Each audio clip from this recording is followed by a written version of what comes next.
Welcome back to Ozarks Live. We are going back out to Tom over at Hy-Vee. That's right, Tom. What do people need to know about probiotics? Well, I guess the main thing you need to know is that they are good for you. She can tell you. Okay, Audrey Williams, the registered dietitian here at Hy-Vee. Good to see you again. Good to see you. Okay, we're going to talk. They asked about it. Probiotics and fermentation.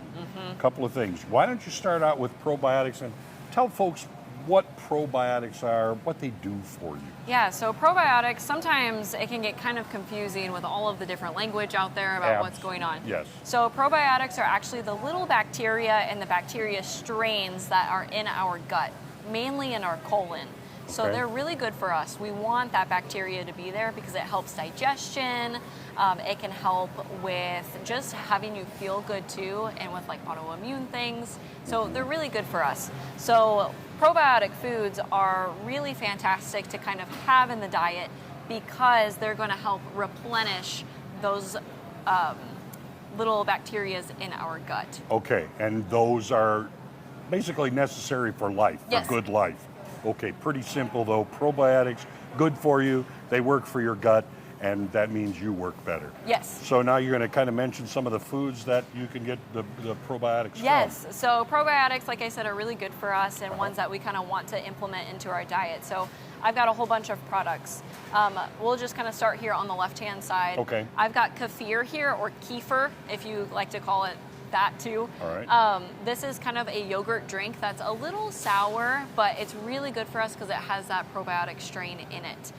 Wait, okay, I'm going to interject there for a second. Why is it that every time you're talking about probiotics, there's that little sour that you're dealing with many times? Yeah, so usually with the probiotic foods, it has a little bit of some kind of kick to it. It's usually sour. And that's because those probiotics, those little bacteria, are feeding off of the sugar that's in the food. Okay. So it's eating that sugar and then it's releasing usually that CO2. That usually kind of gives that carbonation as well. Okay. So I've got that kefir. I've also got a lot of cheeses. So blue cheese I have up here. It does have probiotics in there as well. That's good to know. I like blue cheese. Yeah, do you? Yes, yeah, yes, blue I cheese, gorgonzola, a lot of the cheeses do have probiotics in it. All right. We have some for the kids too, so there's little kind of yogurt pouches with probiotics in it too. Start them young. Let me stop you there because you showed me the packet before. Okay, of course, you said it's for kids, but it's for adults too if you want to. It'll tell you. Yes. On the packaging usually. Yes, so when you're kind of looking at that package, you're going to look on the backhand side where that nutrition facts label is. Okay. And it will say what probiotic strains are actually in the food itself. Okay. You kind of want to look at that because different strains do different things, but any kind of strain is a good strain to get in our bodies. All right.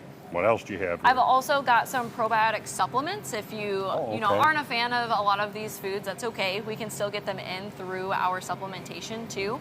These are two brands that I really like, Ollie and Nature's Bounty. They are third-party tested, so what's in them is actually in them. Okay. So I've got those, and then sauerkraut and kimchi are also really, really great sources of probiotics. All right. And then any vinegar that hasn't been pasteurized is also a good one. Pasteurized.